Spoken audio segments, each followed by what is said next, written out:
안녕하세요, 구독자 여러분. 구독과 좋아요는 채널 운영에 큰 힘이 됩니다. 안녕하세요. 아들 둘 다 키우고 장가도 보내고 내년이면 환갑을 바라보는 여성입니다.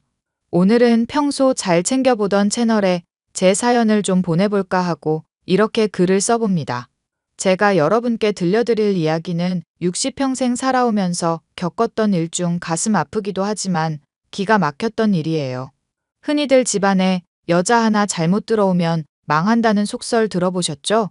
그런 속설을 믿는 건 아니지만 저도 누군가에겐 시어머니 되는 입장으로서 정말로 그 일을 겪을 뻔했답니다. 지금부터 본격적인 이야기 시작할 테니 많은 공감을 해주셨으면 좋겠네요. 저는 아이들이 어릴 때 교통사고로 남편과 사별했어요. 가진 거라고는 남편의 사망보험금 5천만 원이 전부였고 어렵사리 지하 셋방에서 아이들을 키우며 지냈습니다. 그래도 살림 좀 해봤다고 시장에서 싼값에 내놓은 가게 자리 하나 맡아서 분식집을 시작했습니다. 제가 먹는 거 입는 거 아껴가면서 아이들은 부족함 없이 자랄 수 있게 최선을 다하면서 말이죠. 그 결과 아이들은 원하는 대학도 가서 현재 2명 다 대학병원에서 전문의로 근무하고 있어요.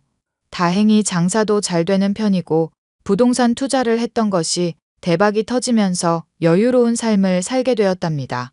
작은 아들은 오랫동안 알고 지내온 동창생과 아이가 생기는 바람에 대학생이던 때 일찌감치 결혼을 했고 큰 아들은 얼마 전에 동료의 소개로 만난 간호사와 작년에 결혼을 했답니다.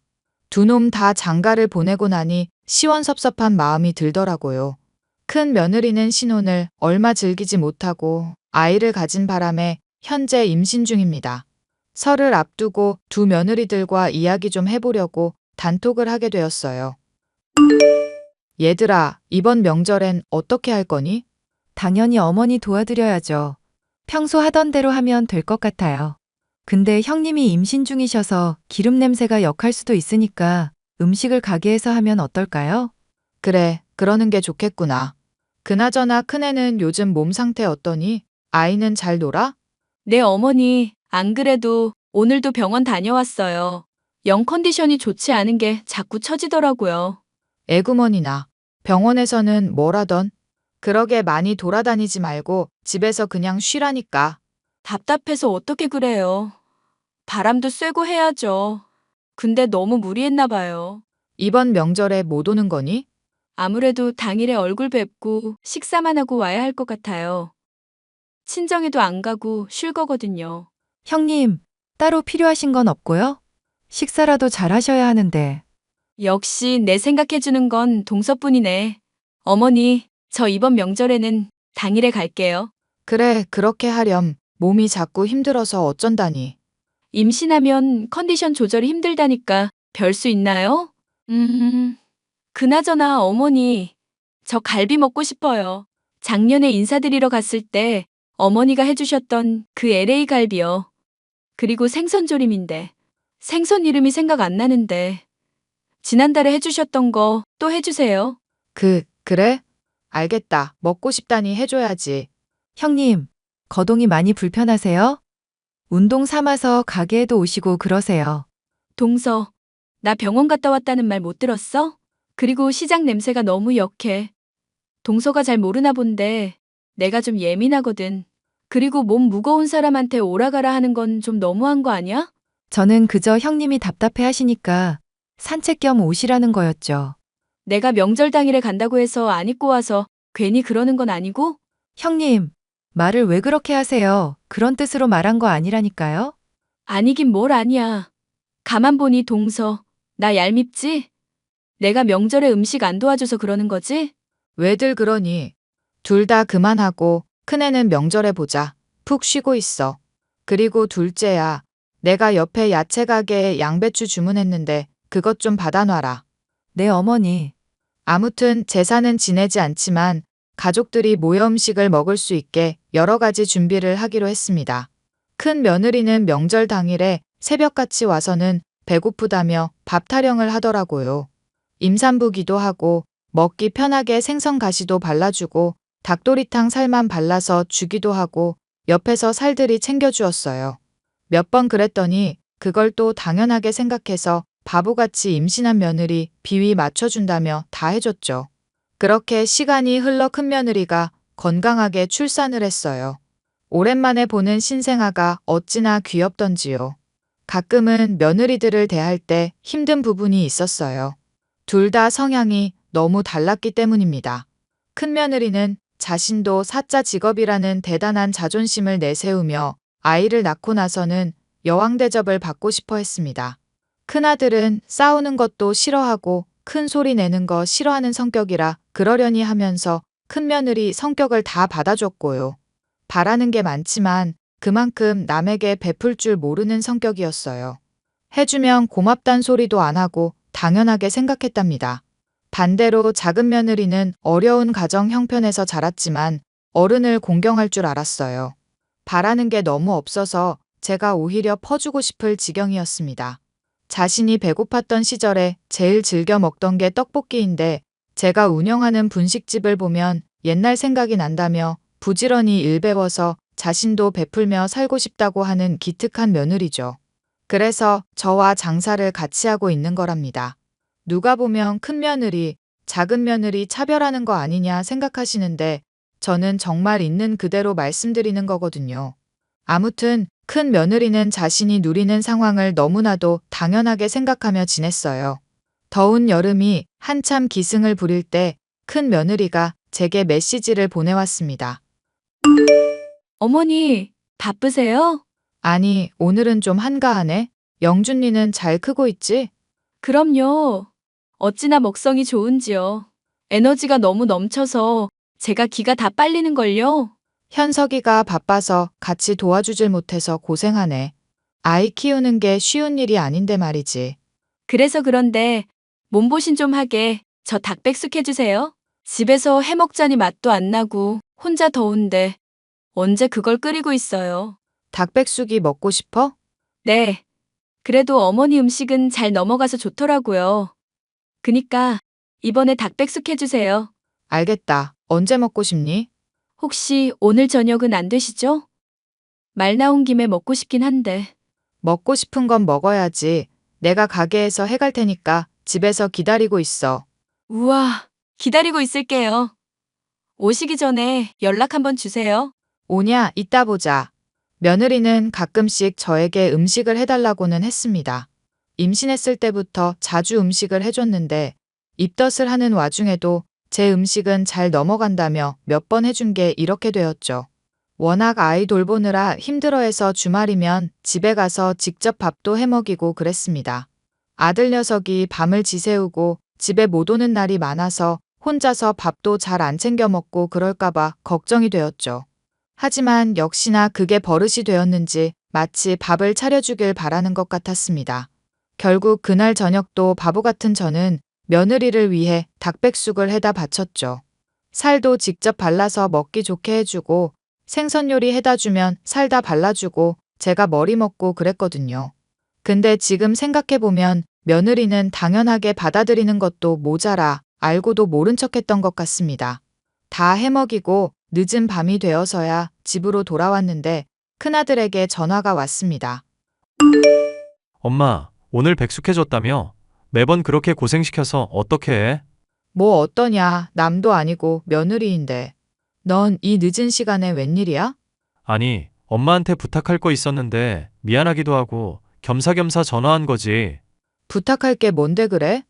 해줄 수 있는 건 얼마든지 해줄게. 너희들이 편해야 나도 편한 거야. 아니, 사실 지혜가 너무 힘들어해서 베이비시터를 고용할까 하거든. 지금 약간 우울해하는 것도 같고. 그래서? 이왕 베이비시터 고용하는 거 그 돈 들일 바에는 엄마가 한 달 정도만 봐주면 안 될까 싶어서. 우리도 남의 손 빌리는 것보다는 그래도 가족한테 도움받는 게 낫잖아. 엄마도 장사를 하는 입장이라 지금 당장 답을 해줄 수가 없네. 둘째랑도 상의해봐야 하고. 그건 그렇지. 재수 씨랑 충분히 얘기해보고 나한테 알려줄 수 있어? 이런 부탁하는 것도 미안한데 엄마가 조금 긍정적인 방향으로 생각해줬으면 하는데. 알았다. 내가 곧 연락하마. 큰애가 혼자 있어서 더 그런 거야.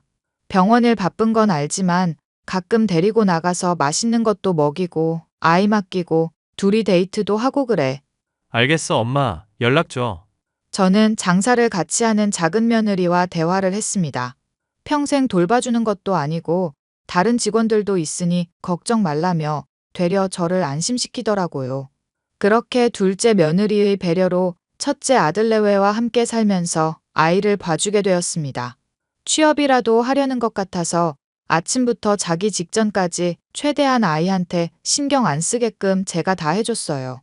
하루 종일 아이를 보는 게 여간 힘든 게 아니었지만 눈에 넣어도 안 아플 손주를 보고 있자니 힘든 것도 싹 가시더라고요. 저는 개인 생활까지 포기하며 가정부 노릇을 해줬습니다. 때 되면 밥 차려줘, 빨래해줘, 용돈도 줘. 큰며느리는 고마운 줄 모르고 아이 맡겨놓고 놀러 다니기 일쑤였고요. 저에 대한 배려가 아예 없었다고 보시면 됩니다. 제가 잠깐 외출이라도 하려 하면 아이를 핑계로 못하게 했어요. 어느 날은 큰 며느리가 친구들을 만난다며 나갔는데 밤 12시가 넘는 시간이 돼서도 연락 한 통 없더라고요. 그래서 참다 못해 제가 전화를 걸었습니다. 이미 술을 잔뜩 먹었는지 혀가 꼬부라졌더라고요. 아가, 어디니? 어머니 어디긴요? 친구들 만나고 있죠. 왜요? 아니, 지금 시간이 몇 시인데 아직까지 놀고 있니? 어머니가 영준이 봐주시잖아요. 그래서 노는 건데요? 언제 들어올 거니? 너무 늦게 다니면 위험하잖아. 걱정돼서 전화한 거야. 아, 진짜. 어머니 옛날 분이시지만 요즘 사람들 심리를 너무 모르신다. 제가 이때 아니면 언제 놀아보겠어요? 예, 내 말은 그 뜻이 아니잖니. 아니긴요. 아, 어머니 완전 구닥다리셔. 저 친구들이랑 노는데 방해하지 마세요. 너 지금 말이 조금 지나친 것 같다? 술 마신 것까지는 이해하겠는데 도가 지나치는 건 좀 아니지 않니? 도가 지나치다니요. 아, 솔직히 돈도 많이 드리는데 이 정도는 봐주셔야죠. 시터 월급 보통 250 정도인데 어머니니까 용돈 겸해서 100 더 드리는데 불만이세요? 돈 받고 일하시는데 이런 건 좀 감수하세요. 지금 너랑은 대화가 안 되겠구나. 알아서 잘 들어오고 그만 연락하자. 네, 시간이 갈수록 안하무인인 태도에 점점 지쳐갔어요. 저도 싫은 소리, 못된 시어머니 소리 듣기 싫어서 꾹 참고 한 달 채웠습니다. 둘째 며느리와 다시 장사를 시작하는데 어찌나 홀가분하고 상쾌하던지요. 그러다 저에게 검은 먹구름이 들이우기 시작했습니다. 몸이 예전 같지 않다는 걸 느껴서 건강검진을 받았어요. CT, MRI, 조직 검사 등 할 수 있는 검사는 다 했는데 안타깝게도 유방암 초기 판정을 받았어요. 살 만큼 살고 그동안 고생이란 고생은 다 했으니 몸이 망가져도 이상할 게 없었지만 제 딴에는 큰 충격이었죠. 큰아들 내외에겐 비밀로 하고 바로 수술을 했습니다. 항암 치료도 병행하니 몸이 많이 약해져 가게를 예전처럼 운영하기 어려워지더군요. 결국 자식들에게 재산을 물려주기로 결심하고 조금씩 정리하기 시작했습니다. 그러다 큰 며느리가 작은 며느리에게 아이를 봐달라며 연락을 했다는데 기분이 나빴다며 둘이 나눴던 메시지를 보여주더라고요. 동서, 요즘 어머니 어디 안 좋으셔? 어머니요? 어머니 늘 비슷하시죠. 그리고 환절기이기도 하고 장사도 하시고 하니까 이래저래 피곤하신가 봐요. 왜요? 아니, 예전 같지 않으신 것 같아서 연락도 잘 없으시고 말이야. 그러면 형님이 먼저 해보시면 되잖아요. 무슨 일 있으세요? 지난번에 아이 봐주신 것도 있는데 내가 실수한 것 같아서 어떻게 해. 눈치 보여서 못하고 있는 거야. 그러시구나. 무슨 부탁이길래 그러세요? 아니, 사실 나 해외여행 가거든. 그이랑 미국에 좀 다녀오려고. 아, 그러세요? 조심히 다녀오세요. 영준이도 좋아하겠네요. 아니, 그이 학회 때문에 가는 건데 나도 따라가서 여행 좀 하려고 그러지. 그런데요? 가시면 될 건데 뭐가 문젠데요? 영준이까지 데리고 가면 여행이 아니고 훈련이잖아. 혹시 동서가 애 좀 봐주면 안 될까? 형님, 저 장사하잖아요. 저희 그이도 집에 거의 못 들어오고 어머니까지 모시고 있는데 어떻게 그래요? 저는 안 돼요. 아, 동서 그러지 말고 아니면 동서가 어머니한테 말씀 좀 드려주면 안 돼? 어머니도 쉬셔야죠. 매번 이런 식이면 좀 그래요.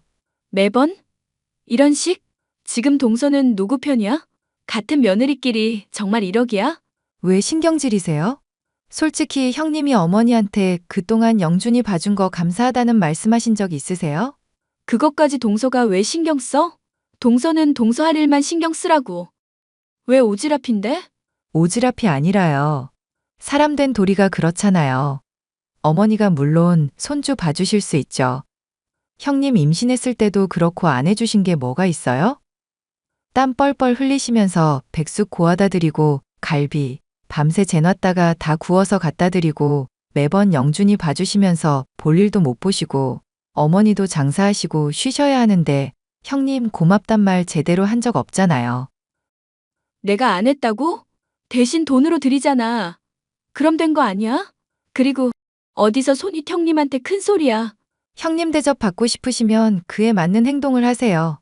친정 엄마한테도 이러세요? 저는 이해가 안 가요. 왜 우리 친정까지 들먹여? 동서 제정신이야? 지금 나랑 해보자는 거냐고. 아니요. 저 그러기 너무 귀찮거든요. 괜히 힘 빼기 싫으니까 말 좀 그만 거세요.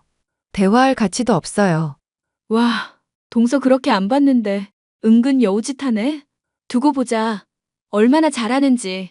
결국 큰며느리는 본인의 친정에 손주 녀석을 맡기고 미국인지 어딘지를 다녀왔나 봅니다. 그런데 제가 예전 같지 않으니까 눈치 빠른 큰며느리가 제 뒷조사를 했나 보더라고요. 가게에 잘 오지도 않았는데 요 근래 들어 자주 왔다 갔다 하기도 하고 주변 상인들이랑 말도 섞고 그러더라고요. 그러면서 우연히 제가 암 수술을 받았다는 사실을 알았고 재산 상속에 눈독을 들이기 시작했습니다. 큰며느리는 병원에 복직해 다시 근무를 시작했어요. 어떻게 하나 두고 보기로 했는데 문제의 그날이 오고 말았죠.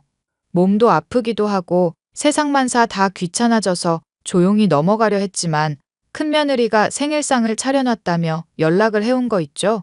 본인은 근무하러 가야 한다며 와서 식사하라고 온 식구들을 불러 모으더라고요. 아들들도 제 생일인 만큼 아무것도 하지 않아도 일찍 퇴근해서 함께하고 싶다며 찾아왔고요. 큰아들 집에 가서 차려진 생일상을 보는데 아주 기함하고 말았습니다. 생일상이 아니라 웬 음식물 쓰레기 가져다 놓은 것처럼 너무 어수선하고 더러웠거든요.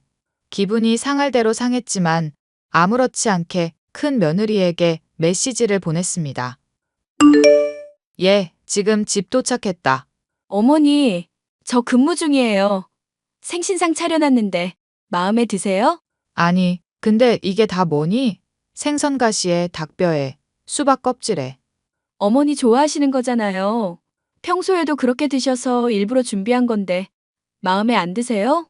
제가 얼마나 정성을 쏟았게요? 아, 아니다. 준비하느라 고생했겠구나. 그렇죠? 어머님 생각하는 건 저밖에 없다니까요? 제가 그 뼈 발라놓느라 얼마나 개고생을 했는데요. 그러니 남기지 말고 다 드세요. 알겠다. 맛은 어떠세요?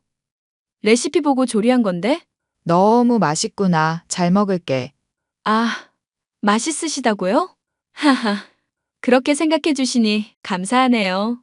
그럼 다 드시고 설거지 부탁드려요. 제가 내일 오전에 퇴근하는데 생선 요리도 뼈 요리라 설거지 안 하면 냄새 나서요. 그래, 알았다. 저뿐만 아니라 그 자리에 있던 사람들 모두가 황당했습니다. 저는 기분 나쁜 티를 참아 자식들 앞에서 낼 수 없겠더라고요. 제 속마음을 꿰뚫어 본 작은 며느리가 식구들을 데리고 근처 갈빗집으로 갔습니다. 시원한 커피까지 한잔하니 겨우 노여움이 풀리더라고요. 큰아들은 제게 연신 미안하다며 사과를 했고 제 눈치 보기 바빴습니다. 제가 과연 이런 취급을 받으려고 지금까지 악착같이 살아왔나 조금 후회가 됐습니다. 당연히 재산 상속을 해주는 것에 대해 깊은 고민을 하게 되었죠. 그날 큰아들 내외는 심하게 다투었고 큰며느리가 제 재산을 노리고 있었다는 사실과 바람을 피우고 있었다는 사실을 알게 되었어요. 큰아들은 며느리에 대한 배신감과 분노에 휩싸여 곧바로 이혼 소송을 진행했습니다. 한참을 옥신각신하더니 양육권과 친권은 큰아들이 가져왔고 큰며느리는 면접 교섭권을 포기하기에 이르더군요. 자신이 배 아파 낳은 자식인데도 불구하고 다시는 큰아들과 엮이고 싶지 않다며 독한 모습을 보이더라고요. 결국 재산은 작은 며느리에게 분식집 건물과 집, 그리고 두 아들에게 각각 10억씩 나누어 주었습니다. 저야 더 이상 가져봤자 무의미하니까 작은 아들 내외와 함께 살기로 하고 아무것도 남긴 게 없어요. 이혼 후 2달 정도가 흘렀을까요? 큰 며느리가 메시지를 보내왔습니다. 어머니, 제가 그냥 넘어가려고 했는데요. 정말 너무하신 거 아니에요? 뭐가 말이냐? 다짜고짜 연락해서 앞뒤 구분 없이 무슨 소리야? 제가 어머니한테 얼마나 잘해드렸는데 이런 식으로 뒤통수를 치시냐고요. 재산 상속 다 하셨다면서요? 그래, 내가 내 자식들한테 해준다는데 왜? 아니, 제 생각은 안 하세요? 저도 그 집 자손 낳았고 키웠어요. 저는 며느리 아니에요? 적어도 지금은 아니지. 영준이 낳아준 건 고맙게 생각한다. 그런데 너 위자료도 받고 이혼한 지가 언젠데 이제 와서 재산 이야기를 하니? 어머니가 그렇게 티만 안 냈어도 저희 이혼 안 했거든요. 아, 생일상 말하는 거니? 내가 그것 때문에 너희 이혼시켰다 생각하는 거야? 그게 발단이었잖아요. 그냥 기분 좋게 드시지 기분 나쁜 티 내셔가지고 그이가 저한테 전화하게 만들고 그러다 이렇게 된 거잖아요. 너 참 웃기는 아이로구나. 세상에 시어머니 생일상을 그따위로 차리는 며느리가 어딨어? 음식물 쓰레기도 아니고 남은 음식 가져다 놓고서는 뭐가 어쩌고 저째? 어머니가 잘 드시는 걸로 한 건데 뭐가 문젠데요? 싫으면 싫다고 말씀을 하시지 왜 뒤통수 치시냐고요. 지나가는 개도 그것보단 잘 차리겠다. 내가 언제 너한테 며느리 도리 강요한 적 있니? 아, 됐고요. 저도 며느리였으니까 저한테도 재산 물려주세요. 동서랑 차별하는 것도 아니고. 이미 가족이 아닌데 내가 왜 너한테 재산을 물려주니? 돈 이야기할 거면 그냥 꺼지렴. 제 새끼도 버린 년이 돈 냄새는 맡고 싶어서 아주 발악을 하는구나. 어머니, 정말 이러실 거예요? 어떻게 되신 거 아니야? 너야말로 어따 대고 재산을 운운해? 네가 낳은 자식 누구보다 잘 키울 거니까 찾아올 생각도 하지 말고 앞으로 자식 생각해서라도 정신 차려라. 차단할 테니 앞으로는 연락하지도 말고 이미 끝난 사이인데 자꾸 이렇게 연락하면 나도 곤란하고 기분이 별로네. 그럼 차단하마. 어머니, 어머니. 그 이후에도 큰 며느리는 종종 연락해 저에게 돈을 요구했습니다. 위자료라 생각하고 뭐라도 주면 안 되겠냐고 난리를 치는데 결국 큰 아들이 접근 금지, 통신 제한을 걸어버리더라고요. 아이 엄마로서 최소한의 대우라도 해주려 했는데 인간 같지도 않은 모습에 다들 지쳐버렸던 겁니다. 어느 정도 큰일이 마무리되고 저희 집안에도 조금씩 평화가 찾아왔어요. 분식집은 더 승승장구해서 밀키트 사업과 홈쇼핑까지 진출했고 두 아들 모두 병원에서 과장으로 진급도 했습니다. 저는 항암치료 예후가 좋아 더 이상 치료를 안 받아도 될 정도로 건강을 회복했고요. 작은 며느리와 분식집을 운영하며 여생 행복하게 살 예정입니다. 어려운 사람들을 위해 무료급식 봉사도 시작했고 조금은 바빠져 보려고요. 초기이긴 했지만 죽을 병에 걸렸다 다시 되살아났으니 그만큼 어려운 사람들을 위해 도움을 주며 살아갈 거예요. 누구처럼 욕심 안 부리고 타인의 행복도 저희 행복이다 생각하면서 말입니다. 작은 아들의 권유로 얼마 전에는 운동도 조금씩 시작했고 사는 데 있어서 활기를 찾기 시작했어요. 사람은 욕심을 부리면 끝이 없고 호의가 계속되면 권리인 줄 아는데 그러면 안 된답니다. 베풀물 받는 만큼 나도 상대방에게 다시 돌려줘야 하고 그보다 더 아낌없이 베풀며 살아가야 하는 게 맞는 거예요. 여러분도 누군가에게 소소한 도움을 받는다면 다른 누구에겐 딱 받은 거에 3배만큼만 베풀어 보세요. 그럼 언젠간 자신에게 매우 큰 행복으로 찾아올지도 모르니까요. 제 이야기는 여기까지고요. 들어주셔서 감사합니다. 응원의 댓글도 부탁드릴게요.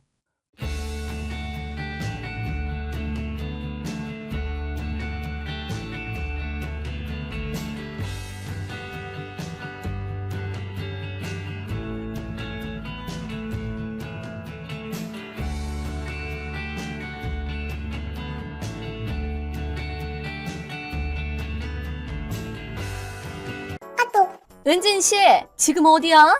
아, 채린 씨, 지금 막 연락드리려던 참인데 약속 장소에 아무도 없어서요. 뭐라고? 그게 무슨 잠꼬대 같은 소리야. 은진 씨가 약속 장소에 안 나와서 우리끼리 먼저 출발했잖아. 네? 약속 장소가 수정공원 동쪽 입구죠. 전 약속 시간 15분 전에 와서 기다렸는데요? 뭐? 동쪽 입구라고? 무슨 소리야? 서쪽 입구에서 보기로 했잖아. 네? 어머, 은진 씨도 참. 동쪽이랑 서쪽을 헷갈린 거야? 완전 반대 방향인데. 잘 들어. 동쪽은 해가 뜨는 곳이고 서쪽은 해가 지는 곳이야. 아니요, 그건 아는데요. 저희가 미니버스를 가져가기로 해서 주차장에 있는 동쪽 입구에서 만나기로 한 거잖아요. 제가 헷갈릴 리가 없죠. 아니 뭐 어쨌든 은진 씨 빼고 다들 서쪽 입구에 모여 있으니까 딱 봐도 은진 씨가 혼자 헷갈린 거 아니야. 네? 그렇게 남 탓이나 하고 진짜 꼴불견이다. 그렇게 차를 가지고 오기로 한 사람이 그렇게 이기적으로 노쇼를 내? 서연 씨네 가족이 이사 간다길래 다 같이 추억 만들자고 여행 계획 세운 건데 은진 씨네 남편이 미니버스 있다면서 운전 맡기로 했으면서 어쩔 수 없이 내 동생이랑 서연 씨 남편이 급하게 차를 가져와서 이동했잖아. 기름값이랑 고속도로 통행료는 멋대로 약속 빠진 은진 씨 잘못이니까 은진 씨가 내. 아니 그건 일이 이렇게 됐으니까 어쩔 수 없지. 준비한 별장이랑 식사는 은진 씨네 몫까지 우리끼리 만끽할게. 일단 저도 그쪽으로 갈게요. 뭐? 그건 좀 사양하고 싶은데. 왜 그러세요? 이 여행은 제가 없으면 안 될 텐데. 어머, 자기 진짜 웃긴다. 자기가 이 그룹 리더라는 거야, 뭐야? 그렇게 착하게 빠져 사는 사람 완전 꼴불견인데. 그런 말이 아니라 어쨌든 여기 사람들이 다들 당일에 약속 깨는 몰상식한 사람이랑은 더는 알고 지내기 싫다는데? 뭐라고요? 자기는 걱정하지 마. 이 그룹은 앞으로 내가 잘 이끌어 나갈 테니까. 그럼 안녕. 은진 씨, 어디야? 아, 서연 씨. 미안해. 우리 먼저 출발했어. 아니야. 나야말로 늦어서 미안해. 채린 씨가 하도 보채길래 일단 먼저 고속도로를 타긴 했는데 지금이라도 올 거지? 응, 가야지. 남편이랑 차 타고 가고 있어. 알았어. 어쨌든 올 수 있어서 다행이다. 그럼 가는 길에 휴게소에서 만날까? 괜히 기다리면 미안하니까 먼저 가. 도착할 때쯤에 연락할 테니까 그때 합류할게. 알았어. 근데 오늘 무슨 일이야? 웬일로 연락도 없이 약속 장소에 안 나오길래 다들 무슨 일 생긴 거 아닌가 했어. 약속 시간에 맞춰서 동쪽 입구로 갔었는데. 뭐? 동쪽 입구? 기다려도 아무도 안 왔거든. 때마침 채린 씨한테 연락이 왔는데 약속 장소는 서쪽 입구라면서 화내더라고. 내가 혹시 동쪽이랑 서쪽을 잘못 전달한 건가? 어? 잠깐만. 우리 채린 씨한테 약속 장소가 서쪽 입구로 바뀌었다고 연락 왔었는데? 뭐? 그것도 집에서 출발하기 직전에 급한 일이 생겨서 자기가 대신 연락한다고 그랬거든.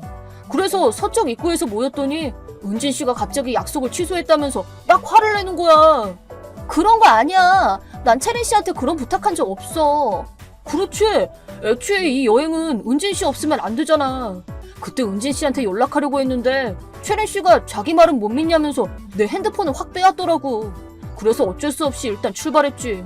아무리 생각해도 채린 씨가 이상하더라고. 그래서 채린 씨 몰래 은진 씨한테 연락한 거야. 그랬구나. 채린 씨 대체 왜 그러는 거지? 채린 씨는 지금 뭐해? 다른 차로 가고 있어. 채린 씨는 자기 남동생 차에 탔고 나랑 다른 엄마들은 우리 남편 차에 타고 있어. 아, 채린 씨네 애들은 우리 차에 있고. 아, 그래? 사람 수가 많기도 하고 다른 애들이 다 우리 차에 타고 있는데 채린 씨네 애만 혼자 타면 심심하잖아.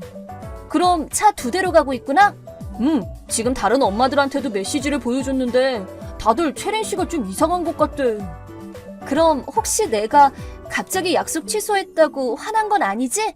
에이, 아무도 안 그래. 이 여행 때문에 은진 씨가 얼마나 고생하고 정성을 쏟았는지 다들 알고 있을걸? 다행이다. 애초에 채린 씨가 우리 여행에 끼어든 거잖아. 원래 우리랑 그렇게 친한 것도 아니고. 오늘 아침에 모일 때도 은진 씨 없다고 이때다 싶어서 자기 멋대로 하는 거 있지? 나한테는 차 좀 가져오라고 명령하고. 솔직히 기분 좀 상했어. 그랬구나. 아, 이제 곧 휴게소에 도착할 것 같아. 우리가 채린 씨 한번 떠볼 테니까 뭔가 알게 되면 연락할게. 응, 부탁해.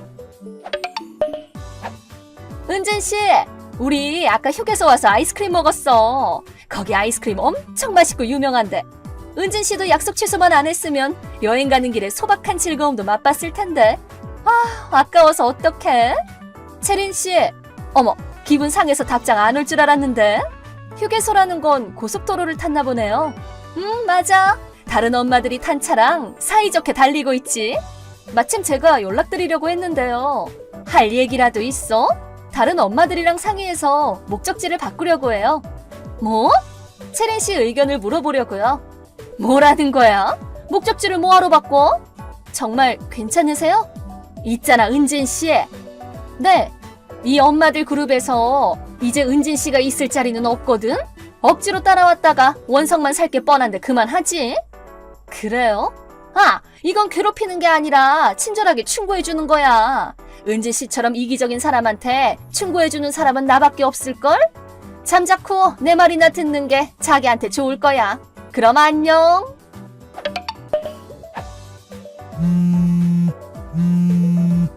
은진 씨! 뭐 하는 거야? 답장 좀 해! 네, 왜 그러세요? 아까 별장 앞에 도착했는데 다른 엄마들이 탄 차가 뒤따라오다가 갑자기 없어졌어. 네? 어디 갔냐고 물어봐도 아무도 답장을 안 해. 우리 애가 거기 타고 있었는데 은진 씨가 무슨 짓 했지? 아, 그게 뭘 했다기보다는 아까 제가 물어봤잖아요. 목적지 변경하겠다고요. 뭐? 다른 분들은 제 제안을 받아줬는데 채린 씨는 처음 예정대로 한다고 하셔서 가는 길에 교차로에서 갈라졌어요. 뭐라고? 난 그런 소리 못 들었는데? 그럼 우리 애는 어떡해? 멋대로 데려가 버리면 유괴라고, 유괴! 네? 그거 이상하네요. 채린 씨 남편한테 연락 안 왔어요? 뭐? 우리 남편? 네. 어? 그럼 아까 점심 때 온 전화가 남편분은 여행에 못 온다고 하셨는데 따로 일이 있으셨는지 렌터카로 뒤따라오고 계셨대요. 뭐? 잠깐만. 그 연락을 10시 이후에 받아서 목적지 변경에 대해 양해를 구했더니 알겠다고 하셨거든요. 자녀분은 지금 남편분이랑 있으니까 걱정하지 마세요. 잠깐만. 그런데 채린 씨, 뭔데? 오늘은 어디서 묵으시게요? 아, 그래 맞아. 갑자기 목적지를 바꾸면 어떡해. 거기 엄마들 완전 손해봤네. 무슨 손해요? 우리 눈앞에는 호화 별장이 펼쳐져 있거든. 우리는 여기서 묵을 거야. 아, 그 별장은 거기 가족들은 못 와서 아쉬우니까 내가 그만큼 만끽해줄게. 별장 열쇠는 제가 가지고 있는데요. 뭐? 여행 계획 세울 때 얘기했잖아요. 거기는 제 사촌이 소유하고 있는 별장 중 하나라고요.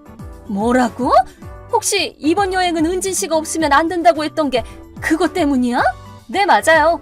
그리고 다른 엄마들한테 들었는데 약속 장소를 멋대로 변경하고 제가 당일에 약속을 취소했다고 거짓말한 건 채린 씨가 저지른 짓이라면서요? 아니, 그걸 어떻게... 다른 엄마들한테 연락을 받고 알았어요. 뭐? 만에 하나 제가 여행을 못 가게 됐을 때는 제 사촌이랑 아는 사이인 서연 씨한테 열쇠를 맡기기로 했거든요. 그런데 제가 아무 연락도 없이 약속 장소에 안 나온다고 채린 씨가 그러셨죠? 거기서부터 다들 채린 씨 얘기가 앞뒤가 안 맞는다고 눈치챘거든요. 그래서 제가 약속 취소했다는 말을 믿지 않았다네요. 아니, 그게... 무슨 억하심정으로 그랬는진 모르겠지만 사촌한테 얘기했더니 엄청 화내더라고요. 그런 몰상식한 무개념을 자기 별장에 재울 수는 없다면서 목적지를 변경했을 때 다른 별장으로 저희를 초대해줬어요. 채린 씨는 빼고 오라는 게 조건이었지만요. 뭐? 나를? 그래도 아무 말도 없이 목적지를 바꾸는 건 미안하니까 일단 따로 호텔을 잡는 게 좋을 것 같다고 말하려고 연락을 했는데 채린 씨가 목적지는 바꾸기 싫다고 하셨잖아요. 어? 잠깐만. 그럼 그때 그 말이 그런 의미였어? 네. 그러니까 저희는 저희끼리 여행을 즐기도록 할게요. 잠깐만. 그럼 우리는 오늘 어디서 묵으라고? 나 돈 얼마 안 들고 왔는데. 아참. 그러고 보니 채린 씨 남편분이 채린 씨한테는 남동생이 없다고 하셨는데? 뭐? 지금 채린 씨랑 같이 있는 그 남자는 대체 누구일까요? 왠지 모르게 상상이 가긴 하네요. 아니, 그게... 그럼 서로 여행 재밌게 해요. 채린 씨는 결국 별장 앞에 차를 세우고 거기서 밤을 보냈다네요. 채린 씨는 서로 사이가 좋은 유치원 엄마들 모임에 끼고 싶었는지 그 중심에 있는 제자리를 이번 여행을 기회로 빼앗으려고 그랬나 봐요. 그리고 채린 씨의 남동생 말인데요. 실은 채린 씨의 불륜 상대였답니다. 엄마들끼리의 우정 여행을 빙자해 호화 별장에서 달콤한 밤을 보내려던 채린 씨의 꿈이 물거품이 되고 말았죠. 결국 그 부부 사이는 파국을 맞고 남편분이 변호사를 선임해 옥신각신 싸움 끝에 반년 후에 이혼하기로 했고 아이의 친권은 남편분에게 갔다고 하네요. 부부 사이에 여러 일이 있었는지 위자료는 평균에 비해 높게 나왔다고 해요. 역시 자신의 욕구에 너무 충실하면 인생을 망치는 지름길이 되나 봐요.